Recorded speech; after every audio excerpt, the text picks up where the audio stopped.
반갑습니다. 세우신 교회 성도 여러분, 주일 이제 하나님의 말씀을 듣는 시간입니다. 우리 잠깐 함께 기도하겠습니다. 자비하신 아버지 하나님을 감사합니다. 오늘 특별히 주님의 귀한 성일 다시 한번 이제 우리 세우신 교회 성도들 주님 앞에 나와 머릿속으로 기도하며 주의 말씀에 경청하고자 합니다. 하나님 이 시간을 축복하여 주시고 주님의 부르심 가운데에 우리가 모였사오니 주님의 귀한 말씀과 음성으로 들려주시옵소서. 우리에게 꼭 인생에 필요한 말씀들로 채워주시며 사람의 소리는 들리지 않도록 하나님 인도해 주시고 잘못된 것은 주께서 지적하시며 주께서 거두어 주시옵소서.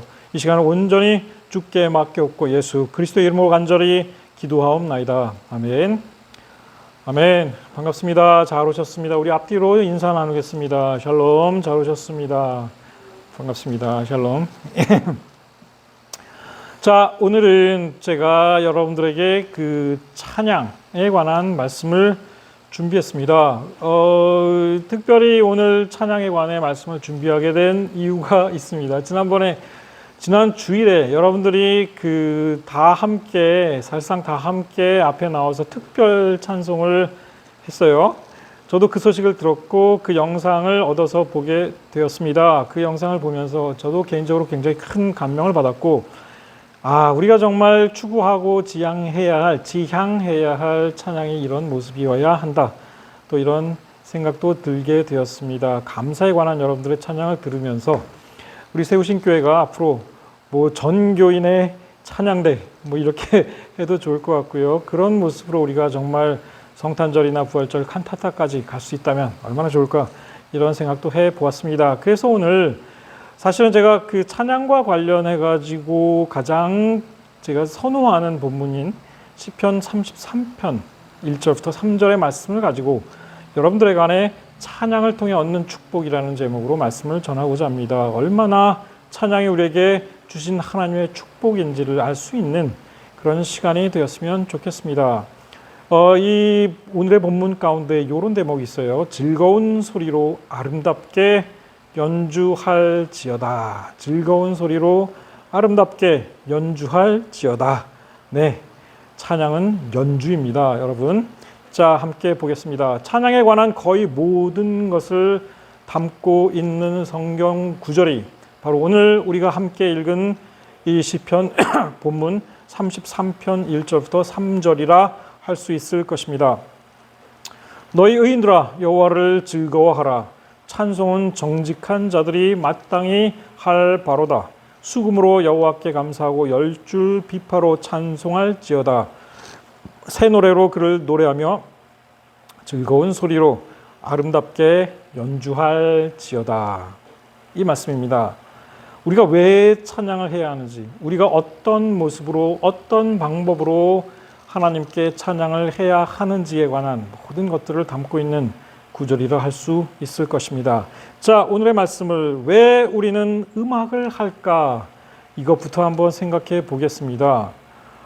아름다운 소리를 구별하고 즐기고 또 창작하는 인간 또한 진화의 산물이라면 왜 인간만이 이렇게 할까요? 하나님께서 우리를 특별한 존재로 창조하셨기 때문입니다. 우리는 단순한 진화의 산물이 결코 되지 않습니다. 우리는 어떤 소리는 괴롭고 시끄러운 소음이고 또 어떤 소리는 아름다운 음악이 된다라는 사실을 알고 있습니다. 우리는 아름다운 소리를 구별하고 그것을 즐기고 그것을 다시 만들어내고 이런 창의적인 재능을 가지고 있다 합니다. 음악이라는 용어의 뜻을 보십시오. 한자어로 소리음이요 또 즐길 낙자를 씁니다. 인간은 소리를 즐기는 유일한 존재인 것이죠. 아름다운 음악과 괴로운 소음을 구별하고 즐기고 만들어내는 우리의 능력은 어디에서 온 것일까요? 음악을 만들고 즐기는 그런 동물이 사람 말고 또 있나요? 가끔가다 유튜브에 굉장히 재밌는 영상들이 올라옵니다. 여러분들 가운데에도 그 동물, 개나 고양이, 특히 개 기르시는 분들 많이 있는 것 같아요. 근데 여러분들도 한번 개한테 음악 교육을 한번 시켜보시기 바랍니다. 저도 유튜브 영상에서 굉장히 재미있는 영상들을 많이 해요. 그러니까 개들이 피아노 앞에서 피아노를 둥당거리면서 이렇게 하울링이라고 하죠. 오 해가면서 이렇게 노래를 부르고 뭐 그래요. 그런 영상들이 여럿 있습니다. 정말 그럴싸합니다. 그러나 이 개들이 정말 음악을 잘 이해해서 자신들이 정말 음악을 할 줄 알아서 하는 것일까? 하울링은 그럴 수 있다. 그러니까 하울링은 뭔가 개 특유의 어떤 이제 그런 본능적인 행동이라 친다 할더라도 그러니까 뭐 소리에 반응하는 거라 할 수 있겠죠. 하지만 피아노를 둥당거린 건 그냥 사람을 흉내내는 것에 불과하겠죠. 그 전에 제가 이제 그 어릴 때에, 그러니까 저희 그 아버지가 이제 목사였기 때문에 사택에 살았습니다. 근데 사택에 살 때 그때 옛날 우리가 어릴 때에는 교회에서 예배 시간이 되거나 아니면은 심지어는 일정한 그 저녁 일몰 시간이 되면 교회에서 그 큰 마이크로다가 그 찬송가를 들려줬어요. 그러니까는 그거를 이제 옛날에 종치는 대신에 그러니까 땡땡땡 이제 예배 시간 됐습니다. 50초 이렇게 종치는 거 대신에 옛날에는 저녁 예배 특히 뭐 저녁 예배 때나 이제 이럴 때에 교회에서 그러니까 스피커로다가 이제 찬송가를 들려주는 때가 있었습니다. 서울은 어땠는지 모르겠는데 제가 이제 살던 부천에서는 그게 강했어요. 어릴 때. 그랬는데 이제 이 교회에서 이와 같은 찬송가 같은 게 이제 흘러나오면 스피커로 이제 온 그 마을의 동네에 이제 쫙 들리죠.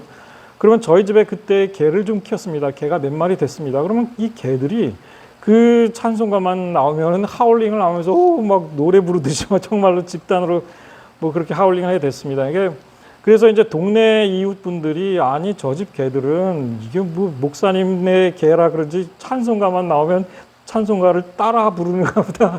뭐 이런 이제 이야기들이 떠돌기도 하고 이제 농담 반 진담 반 이런 이야기들이 나오기도 했습니다. 그러나 그 개들이 정말 찬송가를 불렀다라고 말하기는 어려웠습니다. 나오는 그런 가락에 그들 나름대로의 반응을 보였던 것 뿐일 것입니다. 우리 인간 속에는 뭔가 내재한 음악 본능이 있어요. 확실합니다. 우리 안에 내재한 음악 본능이 있습니다. 인간만이 화음과 불협 화음을 구별한다는 것을 의미합니다. 그전에도 제가 세우신교회 설교하다가 우리 이제 세우신교회 설교하다가 아마 이 철학자 피타고라스의 일화를 한번 말한 적이 있는 것으로 기억을 합니다. 제가 굉장히 좋아하는 이야기이기도 합니다. 주전 6세기, 5세기에 활동했던 그리스 철학자이자 수학자였죠. 자, 이 사람이 사실 하모니, 화음 또는 화성이라 불리는 하모니 서양 음악의 이 화성 체계를 세운 사람으로 늘 잘 알려져 있습니다. 도레미파솔라시도 그러니까 이와 같은 음악 체계가 이 사람에서 비롯되었다. 이제 이런 것이 잘 알려진 정설인데, 그러니까 일화가 있습니다. 이 사람이 이 화음을 발견하게 된 일화가 있었죠. 그 전에도 아마 제가 말씀드린 것 같습니다. 이 사람이 늘 이제 그 자기 동네를 그 습관적으로 늘 이렇게 이제 이런저런 생각을 하면서 그 산책을 했어요. 근데 동네 한 바퀴 도는데, 근데 그 동네에 그 대장간이 있었죠. 그 대장간에서 늘 이 철봉을 때리는 시끄러운 소음이 들렸습니다. 그러니까 이게 깊은 사색에 잠겨서 이 산책을 하다가 그 철공소 이 대장간 앞에만 지나가면 그 사색이 다 깨지고 흔들리는 거예요. 그러니까 늘 짜증이 났습니다. 얼굴을 찌푸리고 아 이곳은 정말 스트레스를 주는 곳이다. 이렇게 생각했죠. 근데 그 앞을 지나가는데 어느 날은 갑자기 그 대장간에서 늘 스트레스를 주던 그 소음이 대신에 분명히 같은 철봉을 두드리는데 굉장히 아름다운 소리로 들리더라 하는 겁니다. 그러니까 여러 개의 철봉을 동시에 두드리는데 여러 사람이 근데 굉장히 그게 아름답게 들리더라 했던 겁니다. 그래서 그날 이 피타고라스 그 대장간에 들어가서 이게 도대체 어떻게 된 거냐, 왜 소리가 늘 짜증나고 이 정말 듣기 싫은 소음이 오늘은 왜 이렇게 아름답게 들리냐 그 이유를 알아봤습니다. 알아봤는데 일정한 두께의 철봉을 한 두 사람이 같이 동시에 두들기는데 그게 굉장히 조화롭게 들렸다 하는 겁니다. 수학자였던 피타고라스 그 철봉의 두께와 길이를 jes습니다. 그리고 집에 와서 이제 실험을 하기 시작을 하죠. 동일한 두께의 철봉에 서로 다른 길이를 이제 만들어 놓고 그걸 두들기하면서 아름다운 소리가 겹쳐져서 아름다운 하모니를 내는 이와 같은 길이를 찾기 시작을 합니다. 이제 그렇게 해서 이제 소리의 높낮이, 그러니까 짧은 거는 좀 높은 소리가 나고 긴 봉 두들기면 이제 낮은 소리가 나잖아요. 그러니까 그 비율을 따져가지고 서로 조화를 이루는 그 음의 높낮이 이걸 찾아내기 시작을 합니다. 그래서 거기서 비율을 발견하고 거기에서부터 도레미파솔라시도에 이르는 이 서양 음악 체계가 이제 발견이 되었고 여기에서 화음이 나타나게 된 거죠. 동양 음악이나 다른 음악에서는 이 화음이 없잖아요. 그러니까 그런데 결국은 오늘날 음악을 대표하는 것은 이와 같은 화음을 기반으로 하고 있는 서양 음악이다 하는 겁니다. 뭐 악기들을 이제 분류해 보면, 그러니까 서양 음악의 3요소라 부를 때에는 이제 보통 박자와 가락과 화성, 즉 하모니를 얘기를 해요. 근데 박자는 이제 박자를 주로 이제 맞춰주는 악기라 한다면 뭐 드럼이라든가 탬버린, 뭐 이제 두들기는 타악기, 뭐 이런 걸 들 수 있겠죠. 그다음에 가락을 이제 리드하고 가락을 연주해주는 악기는 현악기, 뭐 바이올린, 첼로, 뭐 이런 것들. 그다음에 관악기 이제 부는 거, 뭐 트럼펫, 뭐 그다음에 오보에, 플룻, 클라리넷, 뭐 이런 것들이겠죠. 뭐 저도 요즘에 이제 그 현악기를, 그러니까 바이올린을 열심히 막 늦은 나이에 막 배우고 있어요. 근데 최근에 이제 한 몇 달 전부터 그 현악기 바이올린에도 화음이 있더라 이거예요. 그러니까 화음이 있어요. 보니까 그 더블 스톱이라고 그 현 두 개를 혹은 두 개를 동시에 이제 이렇게 눌러가지고 한꺼번에 소리를 내서 이제 화음을 만들어내는 이런 건데 본질적인 건 아닌 것 같고, 근데 굉장히 어려워요. 그게 굉장히 어렵습니다. 근데 그게 그렇다 해서 뭐 현악기가 이 화성을 중심으로 한 악기는 아니에요. 물론 멜로디를 중심으로 가죠. 대표적인 화성, 하모니를 중심으로 한 악기는 피아노, 건반 악기류라 할 수 있을 겁니다. 그래서 저는 피아노를 치시는 분들 보면 대단하다. 어떻게 저는 손가락 하나만 이렇게 해갖고 이제 연주하는 것도 어려워 죽겠는데 어떻게 동시다발로 이렇게 화음을 다 한꺼번에, 그러니까 여러 줄의 악보를 한꺼번에 봐가지고 하나, 이 현악기죠. 건반 악기 다루는 분들은 다 천재로 보이더라 하는 겁니다. 어쨌든 서양 음악의 3요소 가운데 이 화성, 하모니는 굉장히 중요합니다. 노래에서도 이 하모니는 굉장히 놀라운, 잘 보면 참 놀라워요. 그러니까 그 전에 옛날에 이제 많이 불렀던 이 짧은, 아주 짧지만 아름다웠던 그 복음성가 하나 있었습니다. 사모합니다 라는 찬송가였는데, 여러분도 아마 아시는 분은 꽤 많이 아실 거라고 생각을 합니다. 사모합니다 몸과 마음을 다해 나의 하나님, 뭐 이런 찬양이에요. 그러니까 근데 이 짧은 찬양, 이게 돌림 노래로 부르더라 하는 거예요. 그러니까 근데 이게 화음이 쫙 맞아요. 그러니까 돌림 노래 이렇게 들으면 언제나 굉장히 신기합니다. 돌림 노래 이렇게 듣다 보면 저 사람이 나보다 몇 마디 늦게 시작하는데 이게 하모니가 탁 맞아요. 기가 막히게 맞아요. 그러니까 굉장히 짧은 곡이면서도 굉장히 인상적이고 아름다웠던 기억이 납니다. 여러분들도 세우신 교회에서 한번 돌림 노래로 이 사모합니다 이거 한번 불러보세요. 굉장히 아름답습니다. 그리고 정말 이 돌림 노래의 가장 아름다운 대표작이라 한다면 아마 요한 파헬벨이라고 불리우는 바로크 시대 독일 작곡가가 이제 작곡한 아마 카논, 독일어식으로는 카논이라 할 것이고 영어로는 캐논이라 하겠죠.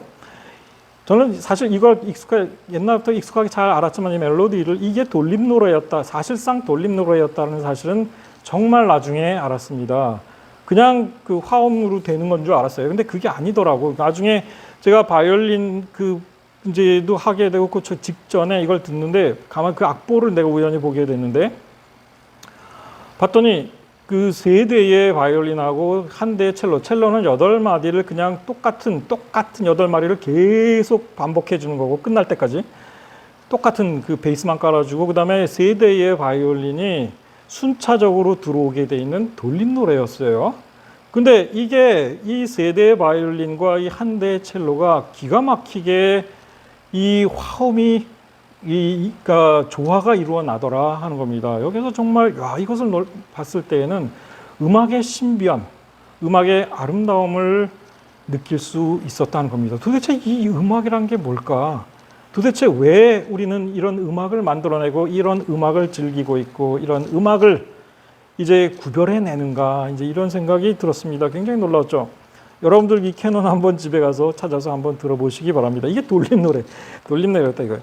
자, 근데 더 기가 막힌 게 있습니다. 그 전에 몇 년 전에 이제 저희 가족들하고 이 오빠 생각이라는 한국 영화를 본 적이 있어요. 6.25 전쟁을 배경으로 한 건데 이제 6.25 전쟁 때 고아가 된 아이들을 모아서 이들을 고아원에서 이들을 합창단을 만들고 이들에게 이제 노래를 가르치는 뭐 그런 이제 사람들의 이야기예요.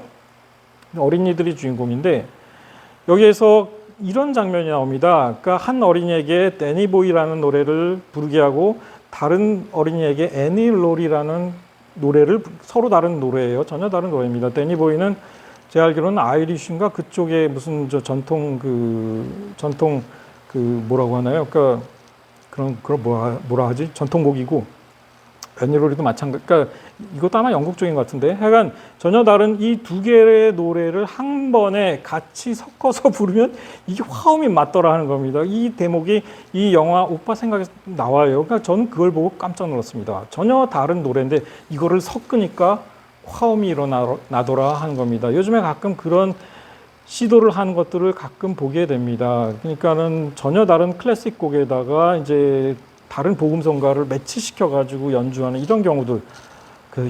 이건 정말 놀랍다. 어떻게 음악에 이런 세계가 있구나 한 걸 느꼈습니다. 하나님께서 인간을 창조하셨을 때 하나님께서 창조하신 세계에서 울리는 소리의 아름다움을 느낄 수 있도록 인간을 설정하시지 않고는 도저히 설명할 수 없는 그러한 현상들이라 저는 느꼈고 이제 믿게 되었습니다. 음악은 소리의 아름다움을 느끼고 즐길 수 있는 인간이 만들어낸 하나의 수단입니다. 이 소리의 아름다움을 느끼고 즐길 수 있게 설정해 놓으신 분이 하나님이신 거죠. 그래서 인간은 음악을 통해 아름다운 소리를 또한 만들어낼 수 있다 하는 겁니다. 이것이 음악이 되었습니다.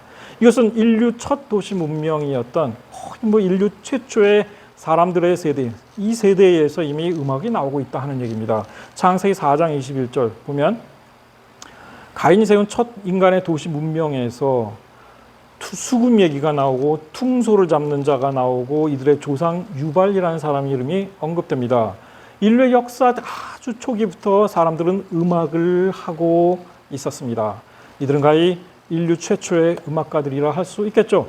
무려 4,500년 전에 메소포타미아 우루 지역에서 사용되던 이 하프의 모습을 한번 보시기 바랍니다. 이거 진짜 발굴된 거예요. 발견된 겁니다. 근데 그 연대가 무려 나이가 4,500살 먹은 하프입니다. 대단하죠? 그러니까 이 옆에는 아예 그 하프를 연주하는 사람의 그림을 수메르 사람들이에요. 이건 수메르인들이 하프 연주하는 모습을 그린 거고 이 똑같이 생긴 이 하프가 발견되었습니다. 우루에서. 자, 여기 발견한 사람이 그걸 들고 찍은 사진이에요. 그리고 발견된 당시에 하프의 모습이었습니다. 그럼 메소포타미아에만 있었느냐? 그게 아닙니다. 고대 이집트에 이제 여러 가지 벽화나 이런 모습들을 보면 그때 당시에 이미 챔버 뮤직이 있었고 오케스트라가 있었다는 겁니다. 온갖 뭐 부는 악기, 뭐 튕기는 악기, 현악기, 뭐 관악기 다 있었어요. 그럼 가나안도 있었습니다. 가나안도 있었습니다. 적어도 3,500년쯤 되는 그런 악기들이에요. 이 악기, 이 친구가 지금 연주하고 있는 악기가 뭔지는 모르겠지만 일종의 현악기의 일종입니다. 현악기의 일종이죠. 블레셋 사람들, 그들에게서 나온 이 토기에 그려져 있는 이 그림을 보세요. 맨 앞에 가는 사람 지금 하프를 연주하고 있습니다. 맨 앞에서 하프를 연주하면서 가고 있죠. 그럼 이스라엘 사람들은 자, 이게 뭡니까? 전부 다 둥그런 빵덩어리 같은 거 하나씩 다 여인네들이 들고 지금 뭘 이루고 있어요? 이게 뭐냐?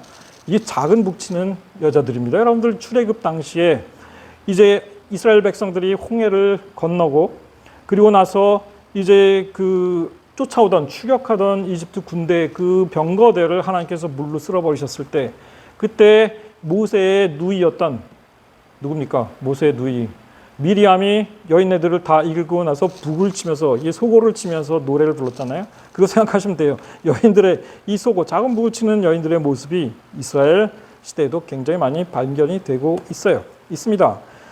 자, 우리나라 사람들의 이야기로 들어가 보겠습니다. 혹자가 많은 이들이 그렇게 얘기합니다. 우리나라는 옛날부터 가무에 능한 민족이었다. 뭐 이런 얘기들이 나옵니다. 이게 그냥 나온 얘기가 아니고 실제 그 중국 쪽의 기록에 나오는 이제 거기서 비롯된 얘기예요. 요즘에 뭐 K-팝이니 뭐 BTS니 저도 요즘에 그 몇 년 전까지 이스라엘 들락거렸는데 거기 가면 제가 이스라엘에서 공부할 때랑 완전히 한국 사람들에 대한 태도가 달라져 있어요. 특히 젊은이들이 한국 사람에 대한 태도가 굉장히 달라져 있고, 그러니까 이거는 문화적인 이유 때문에 그렇습니다. 소위 말하는 K-팝, 그리고 뭐 BTS, 야, 뭐 저는 BTS를 봐도 잘 모르겠는데 뭐 그 위상이 뭐 대단해요. 그러니까 완전히 이스라엘에서도 이제 완전 바뀌었더라고요. 그러니까 해외에도 마찬가지고, 그러니까 미국 학생들도 보면 우리나라 K-팝 틀어놓고 그 발굴할 때에 미국 학생들이 와서 같이 파는데 K-팝을 틀어놓고 거기서 그걸 일을 하더라 하는 겁니다.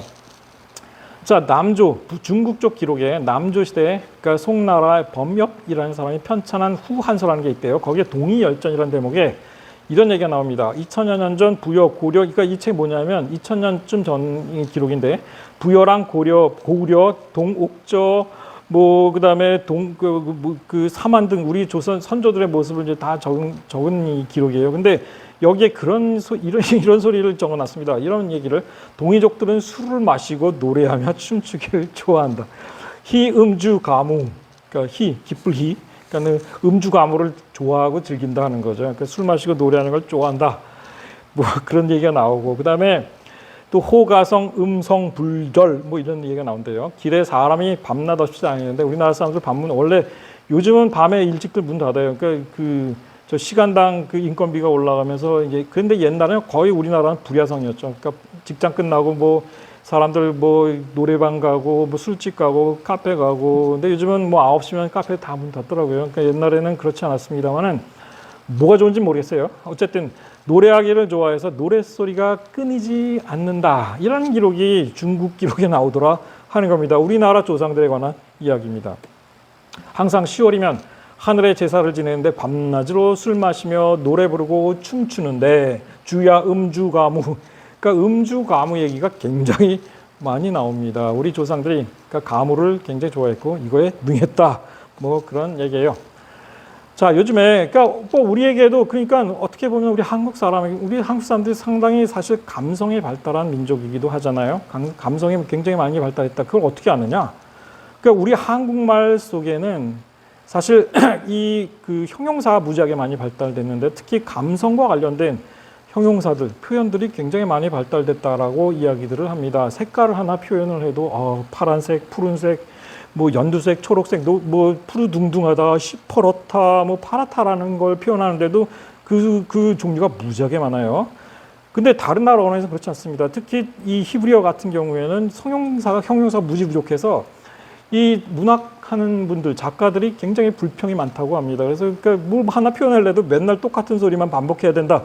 이제 이런 그 안타까움이 있다고 그래요. 그래서 거기는 이스라엘은 매년 이제 그 연구소에, 그러니까 이 히브리어 연구소에서 새로운 단어를 많이 만들어낸다고도 합니다. 어쨌든 자, 우리에게 그러니까 최근에 이제 저랑 집사람이 보기 시작한 한국 드라마가 하나 있습니다. 이게 뭐냐면 옛날 드라마인데 브람스를 좋아하세요? 뭐 이런 드라마예요. 그러니까 음악과 관련된 드라마였는데 여기 이런 대사가 나오더라고요. 그러니까 음악이 위로가 되세요? 이런 질문이 나온 거였습니다. 그러니까 음악이 위로가 되십니까? 그러니까 음악을 이제 전공하는 사람 입장에서 이런 질문을 던졌다 하는 겁니다. 음악이 여러분들은 위로가 되십니까? 어떤 음악이 위로가 되십니까? 사실 음악 속에는 메시지가 담겨 있습니다. 또 어떤 음악들에는 사연이 있죠. 자, 그런데 여러분들이 엄격하게 보시기 바랍니다. 사실 음악은 하나님께서 우리에게 주신 선물이 맞습니다. 소리의 아름다움을 구별해낼 수 있고 또 아름다운 소리를 창작해낼 수 있는 이러한 능력, 이러한 날란트, 이러한 재능을 가진 것은 인간뿐입니다. 하나님께서 주신 것입니다. 여기에는 목적이 있을 것입니다. 그러나 음악이라는 수단 그 자체는, 사람이 만들어낸 이 음악이라는 수단 자체는 가치 중립적이더라 하는 겁니다. 다시 말해서 그 음악을 사용하는 사람이 어떤 목적으로, 어떤 생각과 어떤 이제 의도를 가지고 만들어내느냐에 따라 그 뜻이 달라지고 또 그 가치가 달라지고 또 거기에 담긴 메시지가 달라지더라 하는 겁니다. 그래서 내린 결론은 모든 음악이 좋은 것은 아니더라 하는 것입니다. 과거 우리나라 1920년대 최초의 소프라노 가수였던 윤심덕이라는 분이 작사한 노래가 하나 있었어요. 제목이 사의 찬미였습니다. 다뉴브강의 물결이라는 외국곡 가락에 맞춰서 부른 노래였는데 인생의 허물을 다룬 노래 가사와 그 음이 특징적이다. 이렇게 소개되고 있습니다. 이 노래를 부른 후에 굉장히 인기를 끌었죠. 사의 찬미. 저도 한번 들어봤습니다. 무지하게 와 진짜 슬퍼요. 근데 자기가 사랑하던 극작가였던 김우진이라는 사람하고 현해탄 건너는 배에서 동반 투신자서했다. 이제 뭐 그렇게 알려져 있더라고요. 이 노래 부르고 인생은 허무하다. 그러니까 이루어질 수 없는 사랑이었던 것 같아요. 이 극작가 김우진 씨하고의 사랑이. 그래서 이제 동반 자살하는 그런 사건이 있었다고 그럽니다. 아, 사회천민 이런 음악이 나올 수도 있다 하는 겁니다. 그러니까 뭐 가사 한번 볼게요. 황막한 광야를 달리는 인생아, 너의 가는 곳 그 어디이냐? 쓸쓸한 세상 험악한 고해에 너는 무엇을 찾으러 가느냐? 웃는 저 꽃과 우는 저 새들이 그 운명이 모두 다 같구나. 삶의 열중한 가련한 인생아, 너는 칼 위에 춤추는 자로다. 허영에 빠져 날뛰는 인생아, 너 속였음을 내가 아느냐? 너 속았다 이거죠. 세상의 것은 너에게 허무니 너 죽은 후에 모두 다 없도다. 눈물이 된 이 세상에 나 죽으면 그만일까? 행복 찾는 인생들아, 너 찾는 것 허무. 그렇습니다. 자, 이거보다 더 기가 막힌 게 있어요. 헝가리안 자살송이라고, 헝가리안 수이사이드 송이라고 알려져 있는 글루미 선데이라는 노래입니다. 이게 실제 이야기예요. 실화입니다. 1926년 헝가리 피아니스트이자 작곡가였던, 이게 헝가리언지 모르겠는데 이거 뭐라고 발음하는지 모르겠어요. 레즈조? 세레스? 하여간 뭐 모르겠습니다. 이분이 작곡을 한 곡인데 1935년에 이 가락의 한 시인이 이 사람도 이름 발음 못하겠어요. 이 세상을 떠난 자기 연인을 따라 자기도 죽고 싶다는 내용의 가사를 여기다 붙인 겁니다. 이 작곡, 이 가락에. 그런데 이게 1930년대 유럽에서 적어도 100여 명 이상이 이 노래를 들으며 자살했다고 그래요. 그러니까 아까 사회찬미 그 이야기도 우리나라에서 영화로 나왔어요. 영화로 나왔는데, 근데 이것도 제가 이 글루미 선데이라는 영화를 본 적이 있습니다. 그래서 사실은 알게 됐어요. 이것도 영화로 나왔습니다. 그러니까 어쨌든 이 실화입니다. 그래서 이게 100여 명 이상이 이 유럽에서 엄청난 인기를 끌었는데 이거 음반 틀어놓고 자살하는 모습, 그런 게 영화에서도 진짜 나오더라고요. 그러니까 작곡자 자신도 35년 뒤인 1968년에 자살했다고 합니다. 자, 이 정도 되면 음악이 과연 다 우리에게 위로를 줄까? 모든 음악이 좋은 것일까? 참 모호해집니다. 제가 군에 있을 때 그래도 좀 제가 늦게 군 생활을 해가지고 뭐 좀 괜찮았던 것 같긴 한데, 점심시간만 되면 그리고 이제 업무 시간이 다 일과 시간이 끝나면 그 부대 안에 큰 스피커로 유행가를 틀어줬습니다. 당시에 그 최신 그 가요 이런 것들 틀어줬는데, 그래서 근데 맨날 똑같은 테이프 한 10곡 정도 계속 반복해서 들었어요. 그러니까 다 외웠어 그땐. 근데 그때 처음 알게 된 가수 가운데 정말 이 사람 진짜 노래 잘한다는 게 모 가수예요.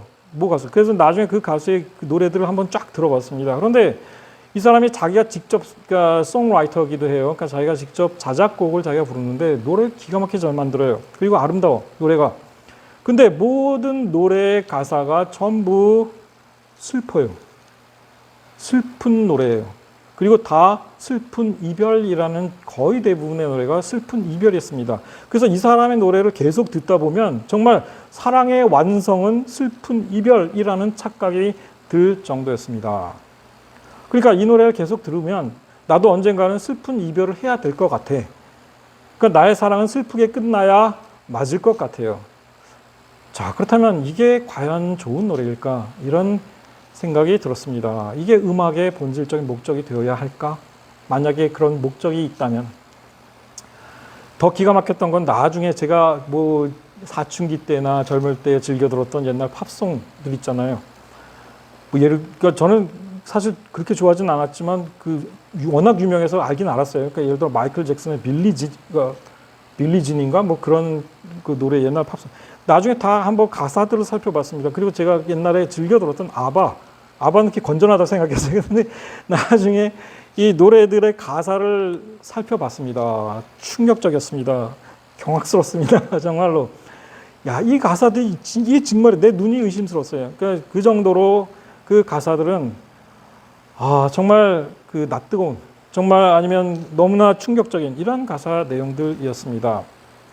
자, 이제 다시 우리 말씀으로 돌아가 보겠습니다. 하나님께서 우리에게 음악을 허락하신 이유는 무엇일까요?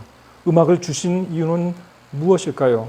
우리에게 좋은 아름다운 소리와 시끄러운 소리를 구별할 수 있는 능력을 주신 이유는 무엇일까요? 아름다운 소리를 우리가 만들어낼 수 있는 능력, 그것을 주신 이유는 무엇일까요? 이게 바로 하나님께서 우리가 하나님께 찬양을 드리는 이유가 됩니다.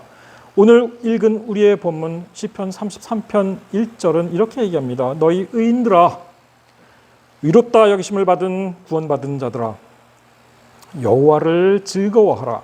찬송은 정직한 자들이 마땅히 할 바로다. 찬송은 믿는 자들의 의무다 하는 얘기입니다. 여호와를 즐거워하며 찬송하는 것은 믿는 자들이 해야 할 의무다 하는 겁니다. 우리에게 의무로 주어졌습니다. 자, 이것을 바탕으로 우리가 오늘의 본문을 바탕으로 이제 한번 살펴보겠습니다. 음악으로 우리는 찬양을 할 수 있기 때문에 찬양은 음악으로 드리는 기도이며 이를 통해 우리는 하나님과 소통할 수 있습니다. 그래서 하나님께서 우리에게 이제 음악을 주신 것입니다. 우리는 이 음악으로, 하나님 주신 음악으로, 그 능력으로 찬양을 할 수 있고, 이 찬양을 통해서 하나님께 기도하며 하나님과 소통할 수 있기 때문입니다. 여러분, 성경에 실린 150편의 시편 5권으로 나뉘어 있어요. 150편의 시편 전체가 전부 노래 가사인 거 여러분 아셨습니까? 시편은 전부 노래이자 찬양입니다. 고대 이스라엘 사람들에게 시는 곧 노래입니다. 단어가 똑같아요. 시라는 단어와 노래라는 단어는 똑같습니다. 쉬르, 복수형으로는 쉬림입니다. 쉬르 비슷하고 우리말하고도 비슷해요. 자, 시편은 전부 노래 가사이자 찬양이었습니다. 시편에는 테힐림이라는 제목이 붙어 있습니다. 테힐림이라는 것이 하나님을 찬양하다라는 단어입니다. 힐렐이라는 동사가 그 테힐림, 찬양이라는 뜻의 그 동사형에서 파생된 단어예요. 테힐림. 힐렐이라는 동사에서 또 무슨 단어가 파생된지 아십니까, 여러분? 할렐루야입니다. 할렐루는 찬양하라라는 동사, 힐렐 동사의 이제 복수 명령형 형태이고, 그다음에 야는 여호와의 줄임말입니다. 그래서 여호와를 찬양하라 하는 뜻이 바로 할렐루야입니다. 테힐림하고 시편이라는 뜻, 테힐림하고 같은 어근에서 나왔습니다. 자, 두 번째로 하나님께서 우리에게 음악을 주신 이유는 음악, 찬양을 통해 우리는 하나님의 영, 곧 성령을 받을 수 있기 때문입니다. 자, 선지자 엘리사가 검은 고를 탈 때, 그러니까 문제가 생겼어요. 그러니까 보통 여리고 그 도시였던 것으로 이제 알려져 있습니다만, 한 도시에 문제가 있었습니다. 물에 문제가 있었습니다. 그러니까 그 검은 고를 탈자, 이때에 이 문제를 이제 사람들이 얘기를 하니까 엘리사가 검은 고 탈자를 불러달라 부탁을 한 다음에 그 사람이 와서 검은 고를 타니까 그때 여호와의 손이 엘리사 위에 있더니 그가 이르되 여호와의 말씀이 이 골짜기 개천을 많이 팔아 하셨나이다. 여호와의 음성, 여호와의 영이 엘리사에게 임할 때 검은 고 타는 그 음악 소리를 듣고 임하셨다 하는 겁니다. 그리고 사울이 이제 그 왕이 되기 전에, 그러니까는 그 잃어버린 당나귀를 이제 찾아 다니다가 우연히 이제 그 하나님의 산에 이르게 됩니다. 블레셋 사람들의 영문이 있는 베델 근처예요. 그리로 가서 이제 들어갈 때 그때 선지자의 무리가 그곳의 산당에서부터 비파와 소고와 저와 수금을 앞세우고 예언하며 내려오다. 아까 제 그림 보여드렸는데 그거 비슷하게 선지자의 무리가 온갖 악기를 앞세우고 음악을 연주하면서 예언하며 내려오는 것을 발견하게 됩니다. 자, 이것을 발견한 사울, 그때 여호와의 영이 크게 그 사울에게 내리신 그 예언이기도 한데 실제 일이 벌어져요. 그래서 너도 그들과 함께 예언을 하고 변하여 새 사람이 되리라, 이런 예언을 듣게 됩니다. 한 예언자로부터요. 자, 그래서 이 선지자 그들의 무리 가운데 사울도 이 음악 소리 속에서 여호와의 영이 크게 임하시는 그러한 것, 그래서 변하여 새 사람이 되는 그와 같은 역사를 경험하게 되죠. 음악에는 하나님께서 우리에게 음악을 주신 이유, 찬양하게 하신 이유는 거기에 영적인 치유의 힘이 있기 때문이기도 했습니다. 사울이 나중에 질투심 때문에 난리가 났어요. 영적으로 크게 병들기 시작합니다. 하나님께서 부리시는 악령이 하나님의 통제하에 있는 악령이라는 얘기도 돼요. 사울에게 이를 때에 다윗이 수금을 들고 와서 손으로 탄즉 사울이 상쾌하여 낫고 악령이 그에게서 떠나더라, 이렇게 얘기합니다. 이 다윗도 수금을 잘 타는 그런 음악가였습니다.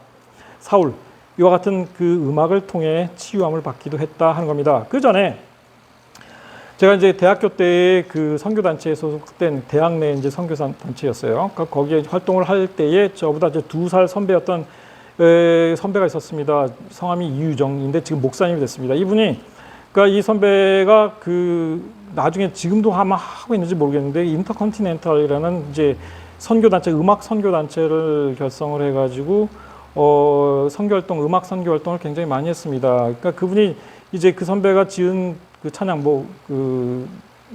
나의 영혼이 잠잠히 하나님만 바라며 이 찬양도 지었고 노래 복음성을 꽤 많이 줬어요. 그러니까 근데 이분이 이 지었던 찬양 가운데 이런 찬양이 있었습니다. 내게 음악 주신 분, 이 기쁨의 노래, 주님이 주신 선물, 높은 하늘과 푸른 전나무, 모두 나의 노래, 내게 음악 주신 분, 이 사랑의 노래, 주님이 주신 선물, 주님의 사랑, 그 이름의 비밀, 모두 나의 찬양, 할렐루야 찬양을 드리자, 나의 영혼을 다해 찬양, 할렐루야 찬양을 드리자, 나의 영혼을 다해 찬양, 내게 음악 주신 분, 영혼 깊은 곳 흘러나는 그 사랑을, 그 기쁨을, 그 생명을 다 찬양해.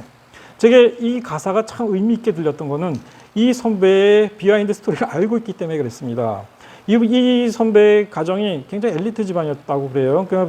제가 직접 들은 얘기예요. 이 선배한테 아버지 어머니 서울대 이대 나오신 분들이었고, 그러다 보니까 자기도 명문대를 가야 한다라는 강박관념과 보이지 않는 집안의 어떤 그 기대, 이런 걸 받고 자라면서 굉장히 정신적으로 힘들었는데 한 번은 정말 병원에 가야 할 정도로 힘들었다, 그런 고백을 했었습니다.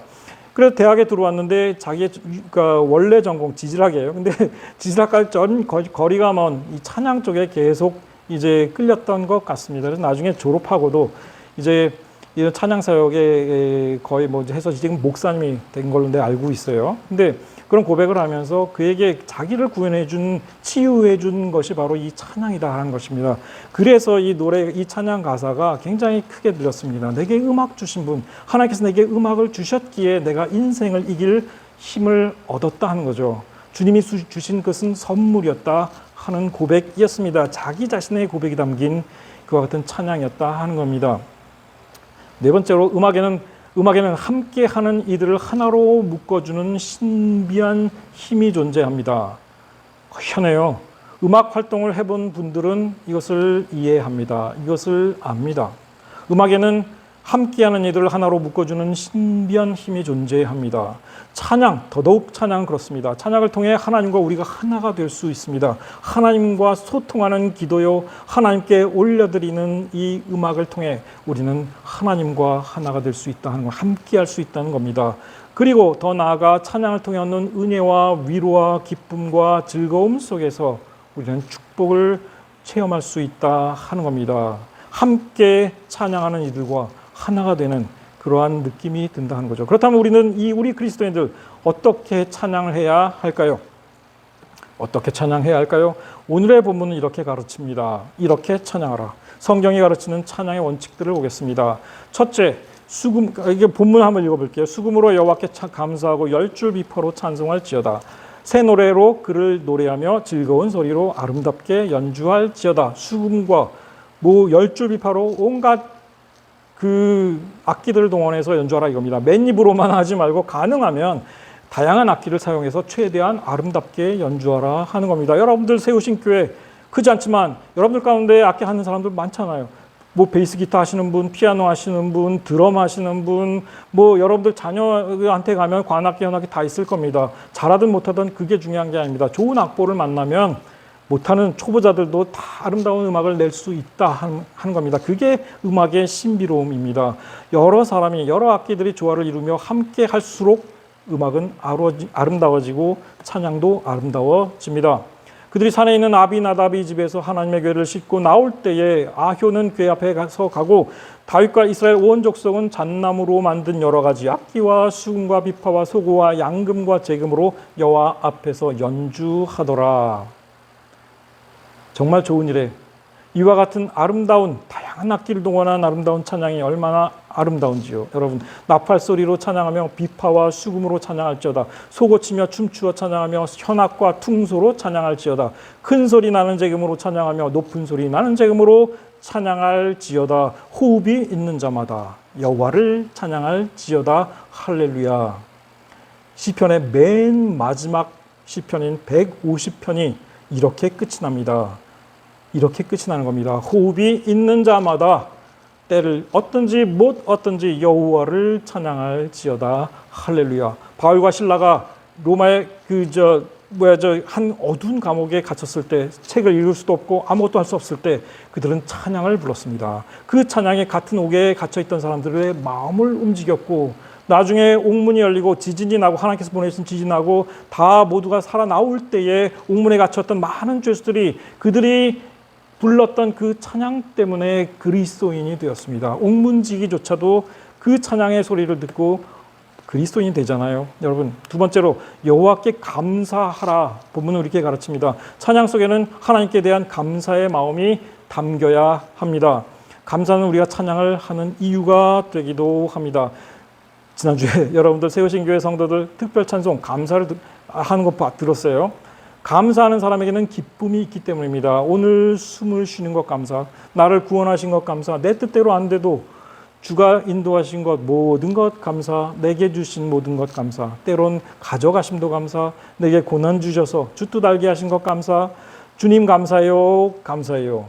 감사는 찬양의 본질입니다. 새 노래로 주께 찬양하라. 이것은 무슨 이야기입니까? 우리의 찬양은 창의적이어야 한다라는 것입니다. 여러분들의 달란트를 여기에 아끼지 마시기를 바랍니다. 하나님이여, 내가 주께 새 노래로 노래하며 열줄 비파로 주를 찬양하리이다. 우리가 살아 숨쉬는 동안에 우리는 새로운 찬양들을 만들어내고 창의적으로 찬양하기를 마다하지 않아야 합니다.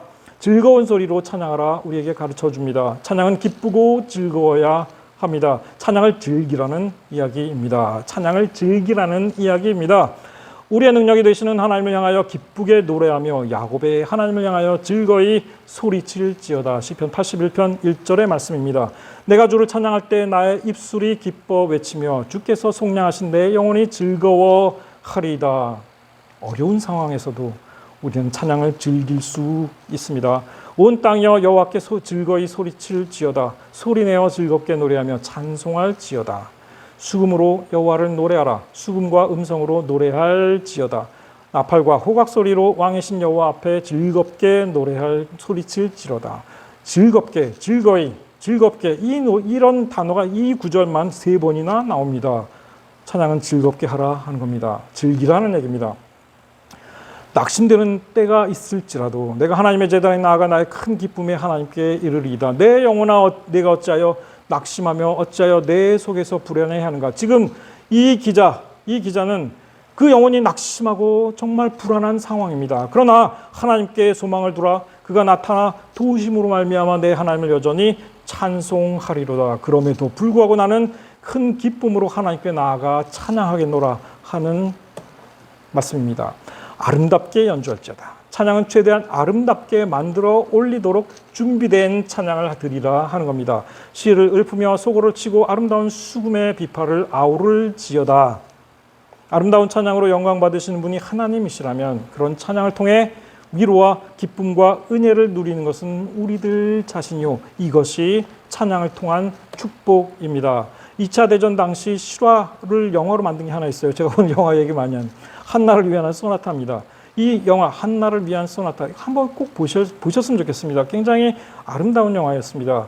2차 대전 당시 정말 서로 미워하고 증오할 수밖에 없는 독일인들과 유대인들, 또 한 독일 소녀와 두 유대인 어린이들의 음악을 통한 우정. 음악은 서로 다른 인종과 생각과 배경, 나이, 성별, 지역, 지식, 재산 이런 걸 다 떠나 사람들을 하나로 묶어주는 힘을 가장 잘 보여주었던 영화라고 저는 생각을 했습니다. 이 정말 섞일 수 없는 두 인종의, 두 민족의 어린아이들이 음악으로 우정을 키워가는 그 2차 대전 당시에 엔딩이 그렇게 행복하진 않았지만 그러나 그것을 너무 아름답게 보여줬던 영화이기도 했습니다. 자, 이제 결론을 맺습니다. 찬양을 즐기며 찬양으로 하나 되는 세우신 교회를 제가 소망합니다. 골로새서 3장 16절에서 이렇게 말씀합니다. 그리스도의 말씀이 너희 속에 풍성히 거하여 모든 지혜로 피차 가르치며 권면하고 시와 찬송과 신령한 노래를 부르며 감사하는 마음으로 하나님을 찬양하고. 기도하겠습니다. 자비하신 아버지 하나님 감사합니다. 오늘 우리에게 주신 귀한 말씀을 우리가 마음에 새기며 하나님께 올려드리는 찬양을 즐거이 부르고 즐기고 또 새로운 노래로 아름다운 악기로 아름다운 찬양을 올려드릴 수 있는 우리 세우신 교회 그 소망을 품고 나아가는 우리 성도들 되게 주여 축복해 주시옵소서. 찬양이 우리 삶의 일부가 되게 하시고 우리 생활에 참으로 기쁜 일과가 되게 도와주시옵소서. 감사드리며 예수 그리스도의 이름으로 간절히 기도하옵나이다. 아멘.